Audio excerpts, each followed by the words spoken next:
السلام عليكم ورحمة الله وبركاته.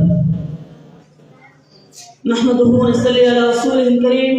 أما بعد، أعوذ بالله من الشيطان الرجيم. بسم الله الرحمن الرحيم. والعصر إن الإنسان لفي خسر. উপস্থিত সম্মানিত এই বার্ষিক আঞ্জুমানের বাছাইকৃত সভাপতি মহাশয় ও যোগ্য বিচারকগণ ও আমার প্রিয় শিক্ষক মণ্ডলী ও আমার সামনে বসে থাকা ইলম অর্জনকারী দাদা ও ভাইরা, আজ আমি যে বিষয় নিয়ে দাঁড় হয়েছি সেই বিষয়টি হচ্ছে ছাত্র জীবনে মোবাইল অভিশাপ না আশীর্বাদ। এই যুগটি হচ্ছে আধুনিক যুগ, আর এই আধুনিক যুগে সবচাইতে শক্তিশালী হাতিয়ার হচ্ছে মোবাইল ফোন ছাত্র জীবনের জন্য। আজকে আমরা দুটি দিক দেখব।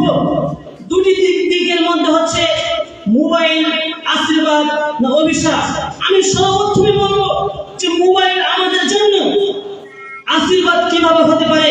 সূরা আলাকের মধ্যে আল্লাহ রাব্বুল আলামিন বলেন, ইকরা বিসমি রাব্বিকাল্লাযী খালাক, তুমি পড়ো তোমার রবের নামে যিনি তোমাকে সৃষ্টি করেছেন।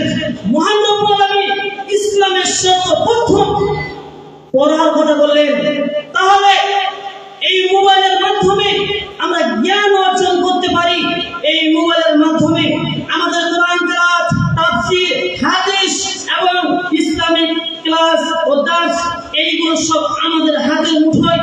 এই মোবাইলকে যদি আমরা সঠিক নিয়মে ব্যবহার করি তাহলে আমাদের ইলমের দরজা খুলে যেতে পারে। তারপরে এবার দেখব যে মোবাইল আমাদের অভিশাপ। আমাদের মোবাইল কিভাবে অভিশাপ হতে পারে। আমি একটি ছোট্ট উদাহরণ দিই। যেমন একটি ছুরি দিয়ে যেমন একটি ফল কাটতে পারে, সেই ছুরি দিয়ে আবার সেই মানুষকে হত্যা করতে পারে। সেরকম মোবাইল মানুষরা ডিমান্ড করবে, এই ছাত্র জীবনের উপরে ডিমান্ড করবে। ছাত্র যদি সেই মোবাইলকে যদি ভালো জায়গায় ব্যবহার করে তাহলে সেটি হবে আশীর্বাদ, আর যদি খারাপ কাজে যদি ব্যবহার করে সেটি হবে অভিশাপ।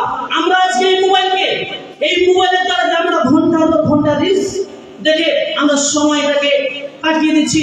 মহান রব্বুল আলামিন সূরা আসরের প্রথম আয়াতে বলেছেন, ওয়াল আসর, আল্লাহ রাব্বুল আলামিন সময়ের কসম করে বলছেন। দ্বিতীয় নম্বরে বলছেন, ওয়াল আসর ইন্নাল ইনসানা লাফি খুসর, মানুষ ক্ষতির মধ্যে রয়েছে। আজকে আমরা এই ছাত্র জীবনে মোবাইলের দ্বারাতে আমরা গেম, ফেসবুক, নাটক, ইউটিউব এবং ইত্যাদি গেম খেলে আমরা সময়টাকে নষ্ট করে দিই। এই মোবাইল যখন আমরা দেখি, আজান হয়ে যায়, আজান চলাকালীন আজানের উত্তর না দিয়ে আমরা সেই মোবাইল দেখতে থাকি। এই সময়গুলো আজানের উত্তর দেওয়া আমাদের ইসলামিক তালিমের জন্য আমাদের জানা।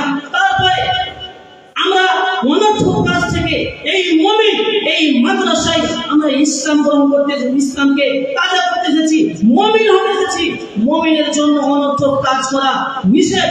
সূরা মুমিনে 3 নম্বর আয়াতে বলেছেন, ওয়াল্লাযীনাহুম আনিল লাগবি মুরিজুন, মুমিনরা অনর্থক কাজ থেকে দূরে থাকবে।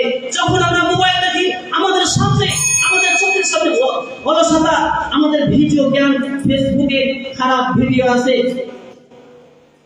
তাহলে আমরা এই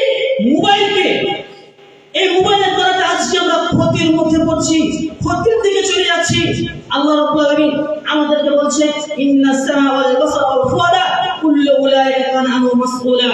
তোমার এই চোখ, তোমার এই অন্তর, তোমার এই কান, এইগুলো কিয়ামতের দিন তোমাকে হিসাব দিতে হবে।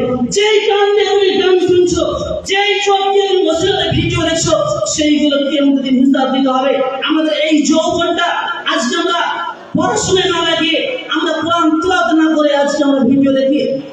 একটি হাদিসে আছে যে আদম সন্তান 5টি প্রশ্নের উত্তর না দিলে কখনো জান্নাতে এক পা আগাতে পারবে না। তার মধ্যে একটি বলছি যে আনসাবিহি ফিমা আমিলাহু, তোমাদের যৌবন তুমি কোথায় ক্ষয় করেছো। তারপরে নিচে বলছেন, মালা আমিলা ফিমা আলিমা, তুমি যা জানো তুমি তার উপর আমল করেছো। এখান থেকে আমি আমার বক্তব্য করছি। আসসালামু আলাইকুম ওয়া রাহমাতুল্লাহি ওয়া বারাকাতুহু।